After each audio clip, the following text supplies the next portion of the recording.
가을 특별 새벽기도 둘째 날 하나님이 우리에게 주신 말씀은 시편 136편 1절에서 4절입니다. 설교의 제목은 시인의 마음으로 살다입니다. 네루다의 우편 배달부라는 소설이 있습니다. 주인공 청년 마리오라는 청년은 특별한 직업 없이 집에서 빈둥거리다 아버지의 등살에 밀려 얼떨결에 동네 우체부가 됩니다. 칠레의 시골 해변 마을에 편지를 받는 사람은 거의 없었습니다. 유일한 고객은 네루다 한 사람이었어요. 그는 노벨 문학상 후보에 매년 이름을 올리는 칠레 최고의 시인이었습니다. 얼떨결에 우편 배달부가 된 마리오는 이 네루다에게 매일같이 편지를 배달하며 자연스럽게 친해지게 됩니다. 그에게 시를 배웁니다. 시의 메타포를 배웁니다. 시를 통해 새로운 세상에 눈을 뜨게 됩니다. 하지만 마리오가 시인 네루다를 처음 접근한 이유는 그가 문학에 관심이 있거나 정말 시를 배우고 싶어서가 아니었습니다. 유명한 시인 네루다에게 친필 사인을 받고 싶었습니다. 그것으로 사람들에게 인맥을 과시하고 여자들에게 환심을 사서 연애 좀 하려는 시골 청년의 그런저런 이유 때문이었습니다. 여러분, 청년 우체부 마리오가 시인이 되어가는 과정을 보며 우리와 비슷하지 않습니까? 여러분, 처음 교회 나오고 예수님을 영접하고 그리스도인이 되고 주님을 따르는 과정이 이와 유사하지 않습니까? 마리오가 뭔가 특별한 인생을 살기 위해 또는 대단한 시인이 되거나 세상에 선한 영향력을 끼치기 위해 시인 네루다에게 시를 배운 게 아니었습니다. 먹고 살기 위해 우편 배달부가 되었고 매일같이 네루다에게 편지를 주다 시의 세계에 자연스럽게 빠지게 되었습니다. 대부분의 그리스도인들이 이렇게 신앙의 세계로 들어옵니다. 지극히 개인적이고 소시민적 이유 때문에 교회에 처음 나옵니다. 외로움 때문에, 죽음에 대한 두려움 때문에, 혹은 힘들고 고단한 삶을 위로받고 싶어서 예수님이 누구신지 잘 모르지만 이렇게 우리는 신앙생활을 시작했습니다. 그리고 우체부 마리오가 시인이 되었듯 우리도 하나님을 노래하는 그리스도인이 되었습니다. 그리스도인의 정체성은 입술과 삶으로 주님을 노래하는 시인이 되는 것입니다. 우리 한번 같이 고백하겠습니다. 나는 하나님을 노래하는 시인입니다. 여러분, 시인으로 산다는 것, 설교의 제목처럼 시인의 마음으로 산다는 것은 무엇일까요? 여러 가지 설명할 수 있겠지만 시인은 세상을 감사로 바라보고 해석할 줄 아는 사람입니다. 본문 시편 136편은 감사 시편으로 알려졌습니다. 각 절마다 감사라는 단어가 총 몇 번 나옵니까? 26절까지 있으니 총 26번을 반복적으로 감사하라 라는 단어가 나옵니다. 사실 시편 136편은 문자 그대로만 보면 매우 단조롭습니다. 특별한 내용이 없습니다. 우리가 4절까지만 읽었지만 처음부터 끝까지 반복되는 것이 두 문장입니다. 무엇하신 하나님께 감사하라. 이어지는 말이 무엇입니까? 그 인자하심이 영원함이로다. 이것이 매절 동일하게 나타납니다. 내용적인 측면에서만 보면 시편 136편은 쓸데없는 반복이 자주 나옵니다.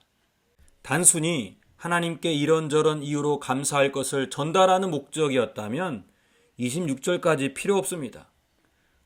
아니 4분의 1로 줄일 수 있습니다.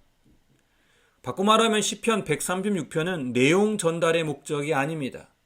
이스라엘 민족의 감사가 담긴 시이며 노래이자 찬양입니다. 그래서 반복되는 거예요. 오늘날 우리는 시편을 읽지만 당시 사람들은 시편을 노래로 불렀습니다. 박자와 멜로디를 가지고 찬양을 불렀습니다.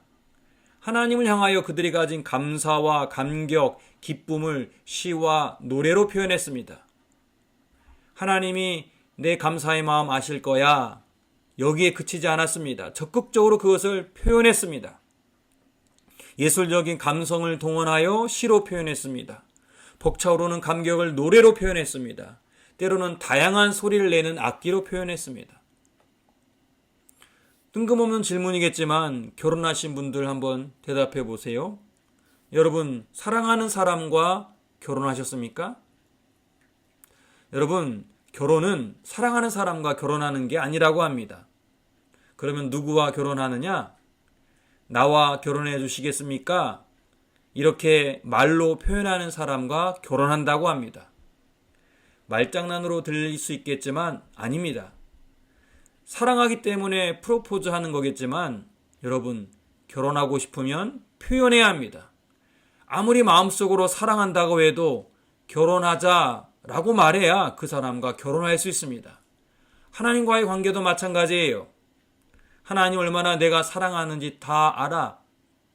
네, 우리의 중심을 하나님은 아시기 때문에 그 마음 알겠지요. 그러나 하나님은 우리와 인격적인 관계를 원하십니다. 그래서 시편의 시인처럼 노래와 시로 하나님을 향한 감사를 구체적으로 반복적으로 표현해야 합니다. 여러분, 이것이 첫 번째입니다. 또 하나, 시인의 마음으로 산다는 것은 감사의 지경이 넓어진다는 것입니다. 오늘 본문에 나오는 26번에 걸친 감사 찬양은 형식과 내용으로 볼 때 공동체적인 특징을 가집니다. 먼저 형식적인 부분으로 볼 때 한국의 민요에서 나오는 매기고 받는 형식을 생각하시면 됩니다. 예를 들어 노래를 선창하는 리더가 이렇게 노래를 시작합니다. 여호와께 감사하라. 그러면 이스라엘 백성도 이렇게 화답을 합니다. 그는 선하시며 인자하심이 영원하미로다. 다시 리더가 선창합니다. 신들 중에 뛰어난 하나님께 감사하라. 그러면 무리들이 또다시 그 인자하심이 영원하미로다. 이런 식으로 매기고 받습니다. 구체적으로 어떤 멜로디로 감사 노래를 이렇게 불렀는지 모르지만 여러분, 이스라엘 민족 전체가 이 노래를 부를 때 얼마나 신명이 나겠습니까? 형식적인 부분뿐만 아니라 내용으로 볼 때도 오늘 시편은 감사의 지경이 매우 넓습니다. 천지창조의 하나님, 홍해를 가르신 하나님, 거친 광야에서 인도하신 하나님, 육신들에게 먹을 것을 주시는 하나님. 여러분, 돌아오는 주일은 새 생명 잔치이기도 하지만 동시에 무슨 날입니까? 추수 감사주일입니다. 1년 동안 내 삶에 구석구석 간섭하신 하나님, 때마다 일마다 도우신 하나님, 그 은혜를 기억하며 감사드리는 날입니다. 하지만 우리가 매일 접하는 삶의 현실은 긍정적인 것보다 부정적인 소식들이 더 많지요. 감사와 감격의 언어보다 비판하고 비난하고 정죄하는 말들이 훨씬 많아 보입니다. 이럴 때일수록 우리 믿음의 사람들은 시인의 마음으로 세상을 바라봐야 합니다. 아름다운 자연을 보며 하나님의 창조의 신비를 노래할 줄 알아야 합니다. 극한 현실의 파도 속에서도 하나님이 주신 평안함을 목소리로, 노래로, 악기로 감사를 적극적으로 표현하기 바랍니다. 또한 할 수만 있으면 다른 이들과 함께, 사랑하는 가족들과 함께, 이웃들과 함께 감사를 표현하기 바랍니다. 오늘 시편의 시인처럼 감사의 지경이 넓어지는 멋진 시인으로 살기를 바랍니다. 아멘. 기도하겠습니다. 하나님, 오늘도 귀한 말씀 주셔서 감사합니다. 세상살이 아무리 힘들어도 함께 노래를 부를 사람이 옆에 있으면 우리에게 여전히 희망이 있음을 기억합니다. 하나님께서 죄 많고 허물 많은 우리를 있는 그대로 받아주시고 귀하다 하셨으니 우리도 시인의 마음으로 세상을 바라보고 사람들을 인정해주고 아끼고 서로에게 감사를 표현하게 하옵소서. 예수님의 이름으로 기도합니다. 아멘. 욥기 25장. 수아 사람 빌닷이 대답하여 이르되 하나님은 주권과 위엄을 가지셨고 높은 곳에서 화평을 베푸시느니라. 그의 군대를 어찌 길수할 수 있으랴. 그가 비추는 광명을 받지 않은 자가 누구냐. 그런즉 하나님 앞에서 사람이 어찌 의롭다 하며 여자에게서 난 자가 어찌 깨끗하다 하랴. 보라, 그의 눈에는 달이라도 빛을 발하지 못하고 별도 빛나지 못하거든. 하물며 구더기 같은 사람, 벌레 같은 인생이랴. 욥기 26장. 욥이 대답하여 이르되 내가 힘없는 자를 참 잘도 도와주는구나. 기력 없는 팔을 참 잘도 구원하여 주는구나. 지혜 없는 자를 참 잘도 가르치는구나. 큰 지식을 참 잘도 자랑하는구나. 내가 누구를 향하여 말하느냐? 누구의 정신이 내게서 나왔느냐? 죽은 자의 영들이 물 밑에서 떨며 물에서 사는 것들도 그러하도다. 하나님 앞에서는 수월도 벗은 몸으로 드러나며 멸망도 가림이 없음이라.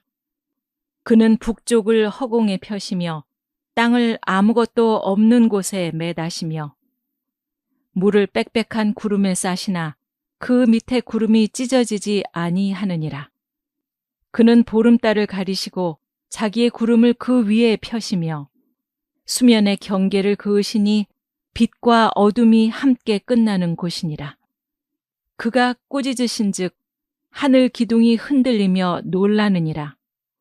그는 능력으로 바다를 잔잔하게 하시며 지혜로 라합을 깨트리시며 그의 입김으로 하늘을 맑게 하시고 손으로 날렵한 뱀을 무찌르시나니 보라, 이런 것들은 그의 행사의 단편일 뿐이요 우리가 그에게서 들은 것도 속삭이는 소리일 뿐이니 그의 큰 능력의 우레소리를 누가 능히 헤아리랴.